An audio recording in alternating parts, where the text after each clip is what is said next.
You can't be serious, Dad, I said, my voice trembling as I stared at him across his massive mahogany desk.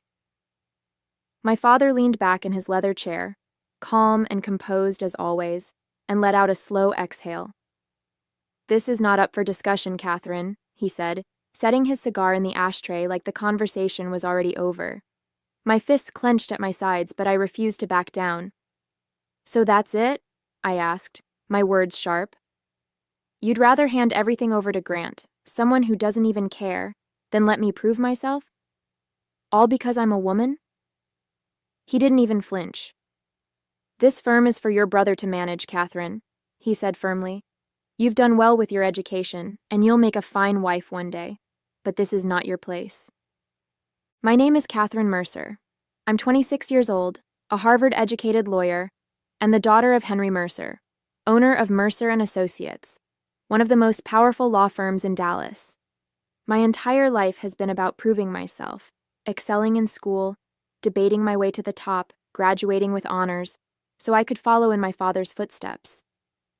But standing there in his office, surrounded by the smell of leather and cigars, I felt my world shift. It didn't matter how hard I worked or how much I loved the law. To him, I was just his daughter, someone who was supposed to marry well and stay out of the way. I looked him straight in the eye, my voice steadier now. Grant doesn't care about this firm, Dad. He's reckless, he barely scraped through community college, and he has no idea how to run a business. You know that as well as I do. My father sighed, rubbing his temple like I was the one being unreasonable. Grant will learn. He's my son, Catherine. It's his birthright to take over Mercer and Associates. And you, he paused, his voice softening just slightly. You have other options. A future that doesn't involve the stress of running a firm. I'm protecting you. I felt a bitter laugh escape my lips. Protecting me? I said, shaking my head. You're not protecting me, Dad. You're holding me back. I've earned this. I've worked harder than anyone, including Grant, and you know it. But you won't even give me a chance because you're too stuck in your ways to see what I'm capable of. His expression hardened, and I knew I'd pushed too far. That's enough, Catherine, he said, his voice sharp. We're done here. I stormed out of his office, my heels echoing through the marble halls of our family's estate. My mother was in the parlor, quietly arranging flowers in a vase. She looked up as I passed, her expression soft but tired. Catherine, she said gently. What happened? I stopped, turning to her with a mix of frustration and desperation. He won't let me work at the firm, I said, my voice breaking. He's handing everything over to Grant, and he expects me to smile and accept it. She sighed, her hand stilling over the flowers. Your father, he has his ways, she said, her tone hesitant. But maybe it's best not to push him, dear. He means well. I stared at her, stunned. Means well? I repeated. Mom, he's throwing away everything I've worked for because I'm a woman. How can you stand there and defend that? She lowered her gaze, and I could see the years of quiet submission etched into her face. I just don't want to see you hurt, Catherine, she said softly. Sometimes it's easier to let things be. Her words hung in the air, and I realized in that moment that I was on my own. That night, as I lay in bed staring at the ceiling, the weight of my father's words pressed down on me. I thought about everything I'd done to get to this point. Late nights poring over case law, the endless debates at Harvard, the sacrifices I'd made to live up to the Mercer name. And for what? To be told I didn't belong? That my only value was to marry into another powerful family? The thought made my stomach turn. The next morning I was halfway through packing my suitcase when the door to my bedroom creaked open. My mother stood there, her face pale and confused. Catherine, what are you doing? She asked, her voice laced with worry. Before I could answer, my father appeared behind her, his brows furrowed in irritation. What's all this? He demanded, stepping into the room. Where do you think you're going? Grant showed up last, leaning casually against the doorframe, still in his robe. Packing for a vacation, sis? He asked with a smirk. I snapped the suitcase shut and stood tall, facing them all. I'm leaving, I said simply, Since I'm not welcome at the firm and apparently don't belong in this family's plans, I'm going to find a place where I do. My father's face darkened, and my mother clutched her pearls, looking like she was about to cry. "Catherine," she said softly, "don't do this. Let's talk about it." But I shook my head, my resolve unshaken. "There's nothing to talk about. You've all made your priorities clear." My father's jaw tightened, and he stepped closer. "Don't be ridiculous, Catherine," he said, his tone cold and dismissive. "This is your home. Where else would you go? And for what? To make some sort of point?" I met his gaze without flinching. "Yes, Dad," I said firmly. "To make a point. That I'm worth more than being pushed aside for someone who hasn't earned a damn thing.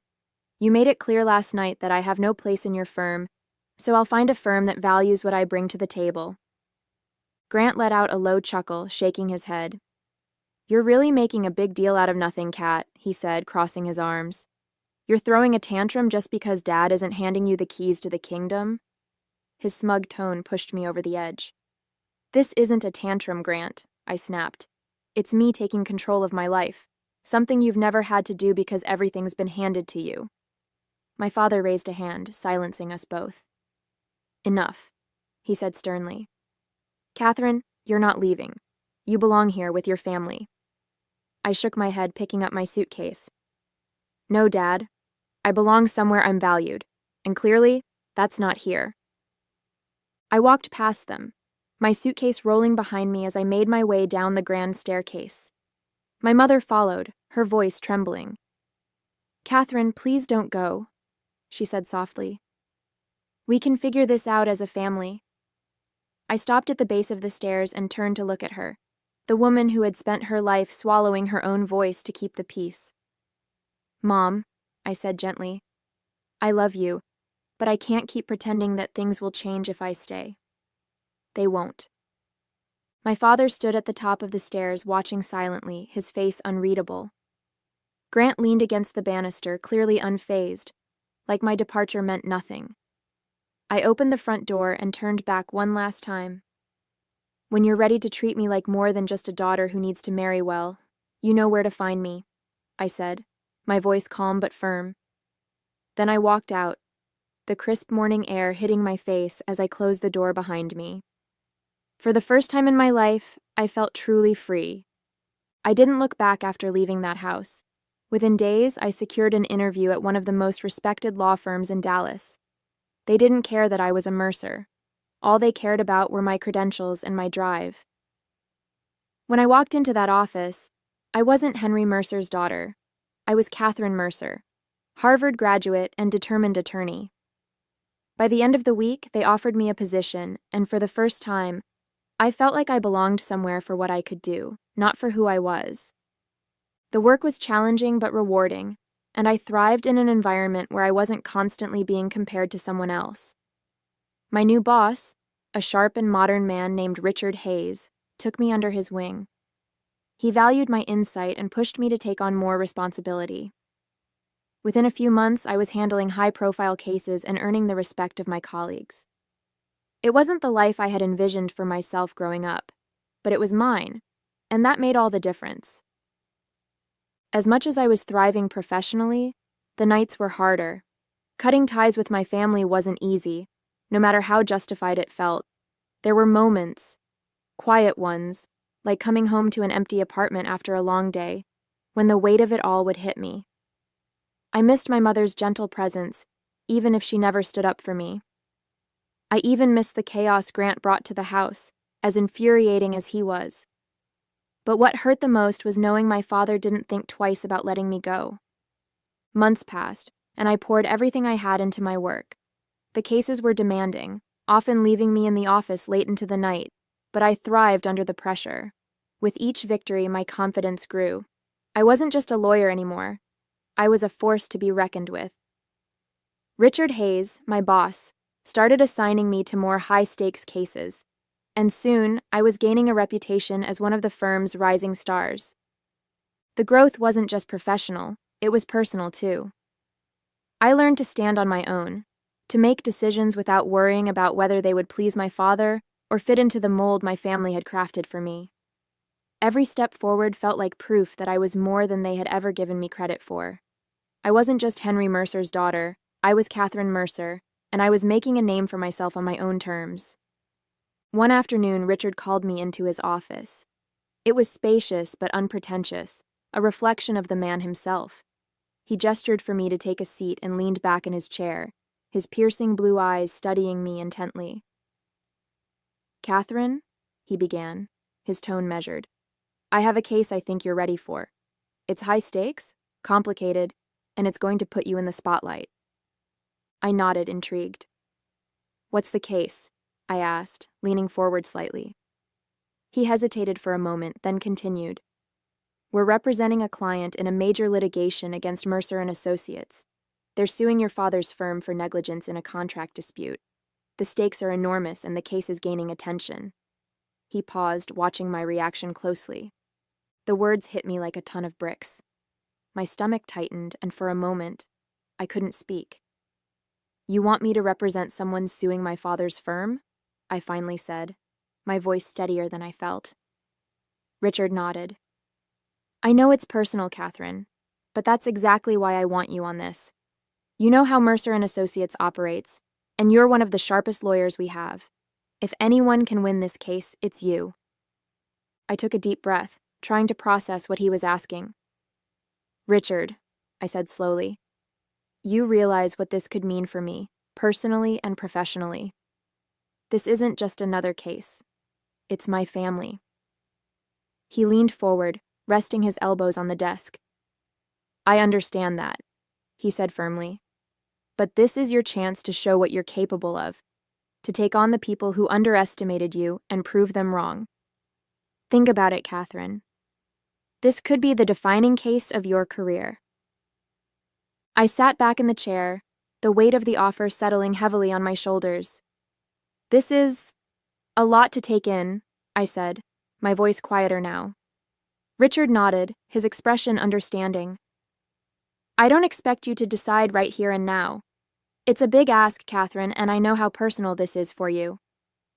I met his gaze, grateful for his patience. "Would it be all right if I sleep on it?" I asked, my tone more measured. "I need to think about how this could affect everything. Not just my career, but—" I trailed off, unsure how to finish the sentence. "Take all the time you need," Richard said, his voice steady. "But don't take too long. We need to move fast on this, and I want you on the team. Let me know by the end of the day tomorrow." That night, I couldn't sleep.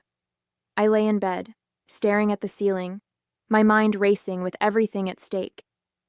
Taking the case meant going up against my father, the man who had dismissed me and handed everything to Grant without a second thought. It also meant going head-to-head with my family's legacy, the name that had opened so many doors for me, even as it closed others. But it also meant proving, once and for all, that I could stand on my own, even if it meant burning the last remaining bridge to my family. For 2 days, I went back and forth, weighing the risks and rewards. I thought about my father's cold dismissal of everything I'd worked for, about my mother's quiet resignation, and about Grant's smug sense of entitlement. But I also thought about the chance to show everyone, that I wasn't just Henry Mercer's daughter. By the end of the second day, I made up my mind. I walked into Richard's office the next morning, my shoulders squared and my voice steady. "I'll take the case," I said simply. His face lit up with approval.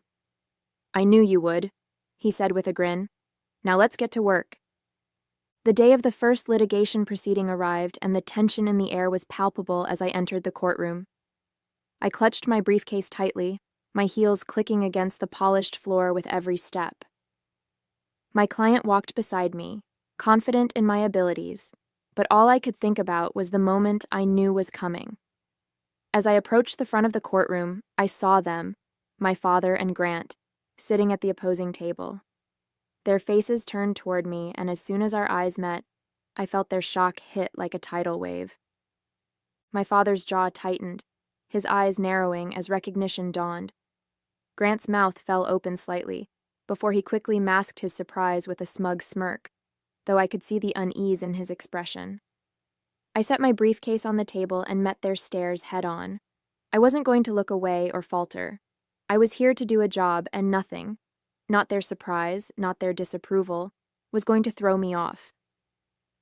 For a brief moment, my father's gaze softened, but he quickly composed himself, leaning over to whisper something to Grant. I didn't care what he said. I was ready. As the proceedings began, I slipped into my role seamlessly. Every motion, every argument, every document I presented was executed with precision. I kept my tone calm, my demeanor collected, and my focus solely on the case. When the judge addressed me, I responded with confidence, never faltering under the weight of my father's presence or Grant's smug glances. I wasn't Catherine, the daughter or sister in that room. I was Catherine Mercer, attorney for the plaintiff, and I intended to win. Even when Grant fumbled through his arguments, clearly unprepared, I didn't let it show on my face. I treated him as I would any opposing counsel, with respect but zero leniency. Every time he misspoke or misrepresented a fact, I countered with clarity, backing up my points with solid evidence and case law. My father sat quietly for most of it, his expression unreadable, but I could feel his eyes on me. It didn't matter.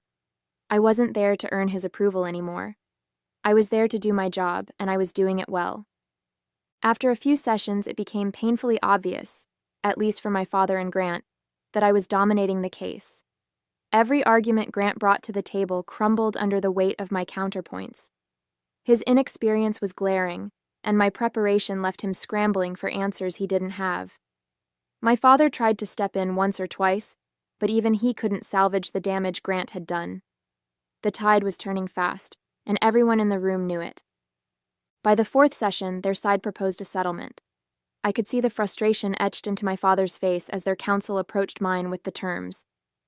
After a few back-and-forth adjustments, we agreed to a resolution that heavily favored my client. As the paperwork was signed, I caught my father glancing at me from across the room. He looked defeated, maybe even regretful. Grant, on the other hand, avoided my gaze entirely, staring at the table like a chastised schoolboy. I didn't say a word to either of them. My work here was done, and I had proven exactly what I'd set out to. Usually, when a session ended, I would stay behind to wrap up with my client and exchange pleasantries with the other lawyers. It was something I always did, a small gesture of professionalism and respect, regardless of how contentious the case might have been. But this time, there was no opportunity. My father and Grant had already gathered their things and left the room without so much as a glance in my direction. No handshake, no word of acknowledgement, not even a curt, "Well done." It stung more than I wanted to admit. Even after everything, a part of me had hoped for some kind of recognition, some small sign that they'd seen what I was capable of and respected it. Instead, they walked away, silent and defeated, leaving me standing there with the weight of unfinished business pressing on my chest.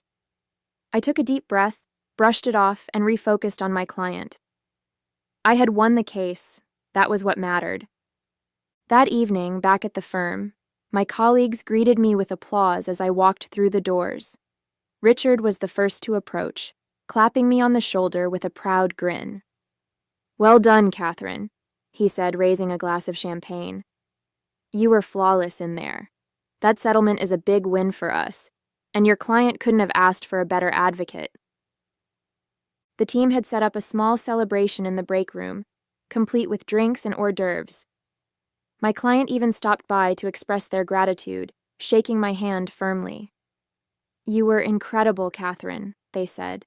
"We couldn't have done this without you." For the first time that day, I let myself smile. Surrounded by people who valued me for my skills and hard work, I felt a sense of accomplishment that no words from my father or Grant could have given me. This was my victory, and I owned it. Later that night, alone in my apartment, the glow of the city lights filtered through the blinds as I sat by the window with a glass of wine. The adrenaline from the day had worn off, and in the quiet, my thoughts drifted back to my family. I replayed the courtroom moments in my head, the way my father's face tightened with every argument I made, the way Grant couldn't even look me in the eye when it was over, I had expected them to be angry or defensive, but the silence they left me with was harder to bear. For years, I had dreamed of earning my father's respect, of proving to him that I was worthy, not just of his name, but of a place in the firm I had once idolized. And now, even after winning a case against them, I wasn't sure what I had achieved. Did they finally see me for who I was, or was I just a reminder of their failure? The questions lingered, unanswered, as I stared out at the Dallas skyline, wondering if the ties I'd cut could ever truly be mended. The next morning, as I walked into the office, the usual buzz of conversation and ringing phones greeted me. I barely had time to settle in before Richard approached, a curious look on his face. "Catherine," he said, his tone cautious but warm. "Your father is here. He's waiting in your office." The words stopped me in my tracks. "My father?" I asked, trying to keep my expression neutral, though my stomach flipped. Richard nodded. "He came in about 20 minutes ago. Said he wanted to speak with you. Take your time. I'll hold your calls." I thanked him, though my mind was already racing as I made my way down the hall. When I opened the door to my office, there he was, Henry Mercer, sitting in the chair across from my desk, his hands clasped tightly in front of him. He looked up as I entered, his expression unreadable, though the slight furrow in his brow betrayed something. Regret, maybe? "Catherine," he said simply, his voice quieter than I'd ever heard it. I closed the door behind me, unsure of what to expect. "Dad," I replied, keeping my tone even. "What are you doing here?" He stood up slowly, brushing his hands down his suit jacket as though trying to steady himself. "I came here to talk," he said, his tone measured but serious. "To say some things I should have said already." I walked over to my desk, setting my bag down carefully. "All right," I said, folding my arms. "I'm listening." He hesitated, glancing out the window before turning back to me. "You were brilliant in that courtroom, Catherine," he began, his voice softening. "I've seen a lot of lawyers in my time, some of the best in the business, and what you did, it was remarkable. You were prepared, professional, and relentless. You left no doubt about who the better lawyer was." His words caught me off guard, but I kept my expression steady, waiting for him to continue. "I've spent so much of my life believing that legacy meant keeping things the way they used to be," he said, his voice tinged with regret. "That a son should take over what the father built. I thought I was doing the right thing, pushing Grant to step up, even when I knew deep down he wasn't ready, or willing." He ran a hand through his silver hair, sighing deeply. "But I see now that I've been wrong. You've worked harder than anyone, Catherine. You've earned everything you have, and I failed to recognize that. I failed you." I blinked, unsure how to respond. This was the man who had spent years dismissing my ambition, telling me to settle for a life that didn't match my dreams. And now he was standing here, admitting he was wrong. "Why now?" I finally asked, my voice steady but cautious. "Why are you telling me this now, after everything that's happened?" He met my gaze, his blue eyes filled with an honesty I hadn't seen before. "Because I saw what you're capable of," he said simply. "And I realized I've been a fool. Grant isn't ready, and he may never be. But you've proven you have what it takes, not just to succeed, but to lead." He stepped closer, his tone almost pleading. "Catherine, I'm asking you to come back, to take your rightful place at Mercer and Associates. The firm needs you. I need you." The words hung in the air, and for a moment, I didn't know what to say. I had spent so long fighting for this moment, dreaming of hearing those words from him. But now that they were here, I wasn't sure if I wanted them. "What about Grant?" I asked finally. "What happens to him?" My father's face tightened, and he nodded slowly. "Grant will stay, but he'll take on a role more suited to his skills. This is about you, Catherine. It's about giving you what you've always deserved." I took a deep breath, letting his words settle for a moment. "I need time to think about this," I said finally, my voice calm but firm. "It's not something I can decide right away. A lot has happened, and I need a few days to figure out what's best for me. My father nodded, his expression serious but understanding. Of course, he said. Take all the time you need. I'm not asking for an answer today. I just needed to say my piece. He moved toward the door, but before he left, he turned back to face me. Catherine, he said, his tone softer now. I know I haven't said this enough, or maybe ever, but I am proud of you. Watching you in that courtroom. You were better than I ever was. Better than I could have imagined. His words hit me harder than I expected, and for a moment I just stared at him, unsure of how to respond. He gave me a small, almost hesitant smile before turning and walking out of the office, leaving me alone with my thoughts. As I sat at my desk, his words echoed in my mind. Better than I ever was. For so long I had fought to prove myself to him, to show that I was more than just his daughter, that I was capable, strong, and deserving of respect. And now, hearing those words, I felt a surge of pride that I couldn't ignore. This wasn't just about him anymore. I was proud of myself, for standing my ground, for thriving on my own, and for showing the world, and my father, exactly what I was capable of. Now it's late at night, and I'm lying in bed, staring at the ceiling, thinking about what to do. My father's offer is everything I've worked for, everything I thought I wanted. But going back would mean stepping into a world where I was once dismissed, where I'd have to navigate the shadows of old wounds and fractured trust. It would mean working alongside Grant, knowing how little he values what we both stand to represent. And yet, staying where I am has its own challenges. This firm has been good to me, and I've grown here in ways I never imagined. But it's not my legacy. It's not Mercer and Associates, the place I dreamed of running since I was a little girl. If I go back, I'd have a chance to shape that legacy on my terms, to prove that the name belongs to me just as much as anyone else. I haven't made up my mind yet. The choice feels impossible, and the weight of it keeps me awake. But maybe you can help. What would you do in my situation? Please share your thoughts in the comments. I'd love to hear your perspective. Hey there, did you like the story? If you did, don't forget to hit the like button and subscribe to the channel. It helps us a lot and makes sure you won't miss out on more great stories we share here. Thank you for watching, and we'll see you in the next one.